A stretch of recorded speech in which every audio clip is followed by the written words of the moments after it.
Hi, it's Alison from Engli-teach. So last lesson we looked at shopping or shopping in a shop, how we complete shopping in a shop, the things we say, the phrases we use, the vocabulary you can use, and different typical verbs and nouns that you can use when you're shopping in a shop or supermarket. Today we're going to look at shopping online. So this is making a shop, a purchase on the internet through a website. So let's have a look. Let's get started. Hi again everybody. So I thought it would be really useful to actually complete the lesson within the action. So today we're going to look at completing an online shop with Amazon in the lesson. Let's get started. Okay, so let's look at some simple vocabulary first of all.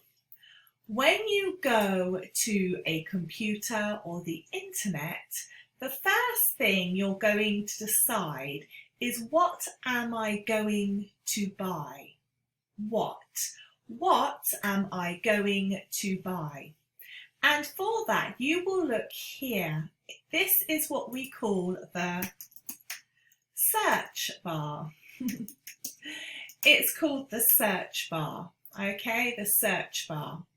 Now, we are going to look today for, what should we look for? Maybe we will look for a computer light.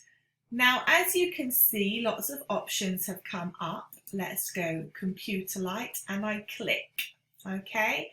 Click on computer light.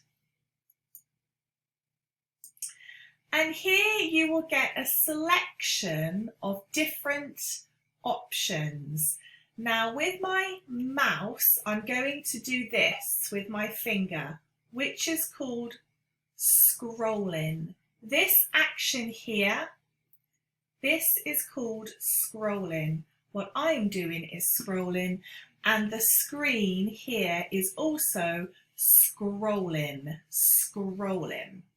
I'm going to put the words up at the top here today. Hopefully that will be helpful to you. Scrolling, okay? Now, typically you will scroll with your mouse and you will click on something when it appeals to you. Click. And click is a word you're going to hear a lot when it comes to shopping online. It's click here, click on this, click on that. And clicking is literally when you click, or you squeeze the mouse, you click. So let's say I want this. I'm going to click on it, click, and I will see a full description of the item. Okay, I will see a full description of the item. Okay, a full description of the item. This here is the description. It tells me everything I need to know or want to know about the item. This is the description. Okay, here we have the ratings and unanswered questions. So this is when people have asked a question about the product, about the item, and they haven't had a reply.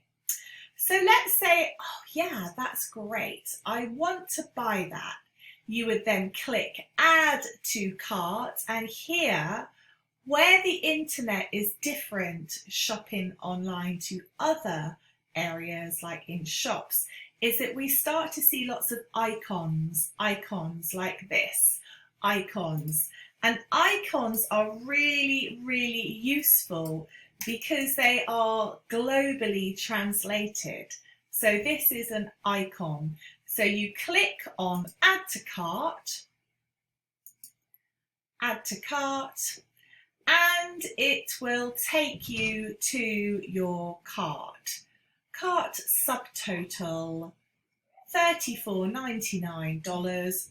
Proceed to checkout. Now, proceed means to go on, okay? Proceed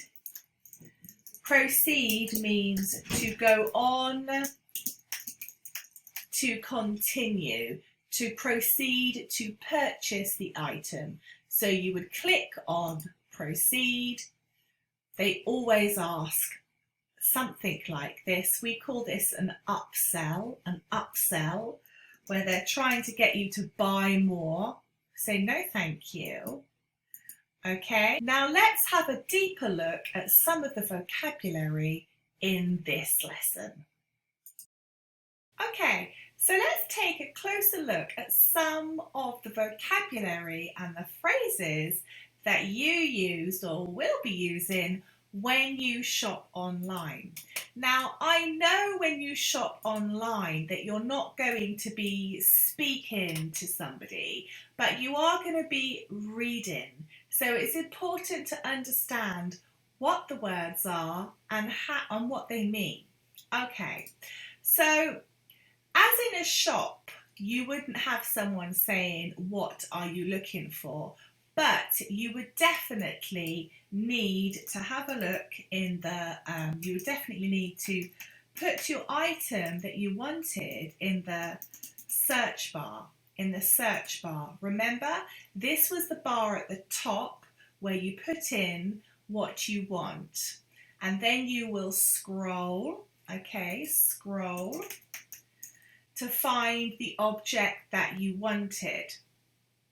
Now, quite often when you're talking to someone, even if it's grocery shopping or something like that, you'll say, "I'm going to place an order online."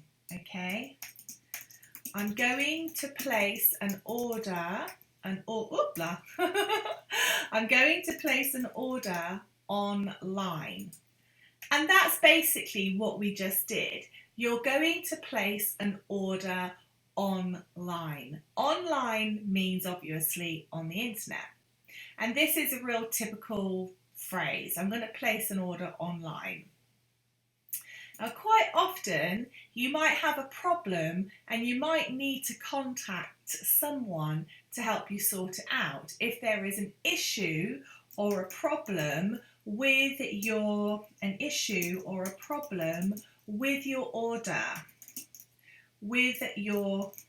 order. And the person that you would contact online would be someone from customer services, okay? It would be someone from customer services, or sometimes they call that the help desk,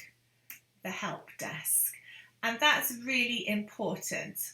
So you always need to look for that. It's often in a yellow box or a red box on the website, wherever you're looking, okay?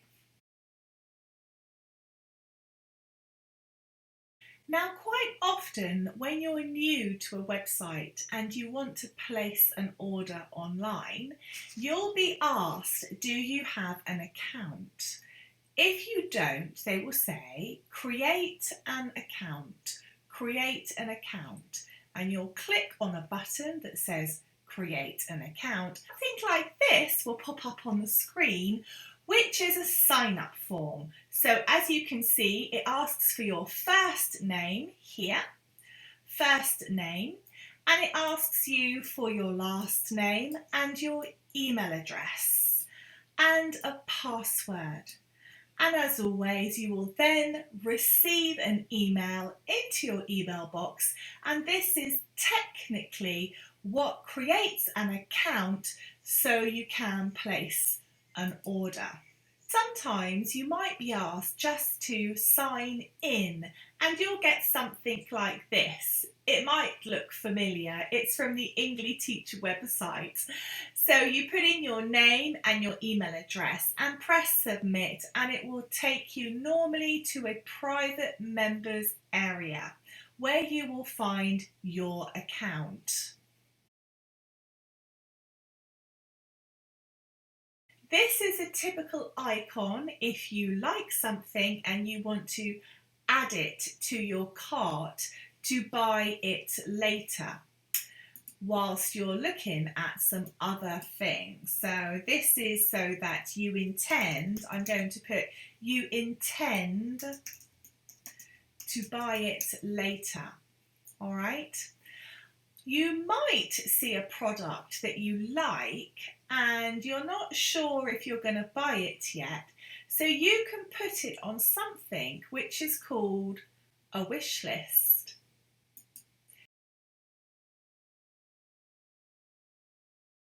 This is a typical example, and this was taken from Amazon. So you can see here we've got add to wish list, just about here. Add to wish list, and you click the item and it doesn't put it in the cart, it just puts it on a list, kind of for memory for later or for the next time that you are shopping online. So a wish list is quite useful sometimes.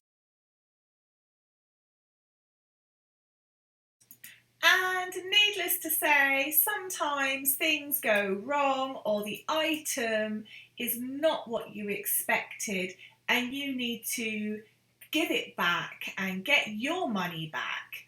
That's called a return or refund, or both. You can return an item, maybe it was damaged or faulty, maybe it didn't work very well. Let me write that up for you. Faulty, faulty, faulty is something that is damaged or doesn't work properly, okay? And you can either have an exchange, so the same product, but one that works, or you can ask for a refund, and refund is where you get your money back. Okay, so I hope that's really, really useful. Tomorrow I'm going to do a Facebook Live on the Engli-teach page, and if you've got any questions about shopping online or shopping in shops from our 2 lessons this week on this, then just come along and join in the Engli-teach open discussion. See you then. Goodbye.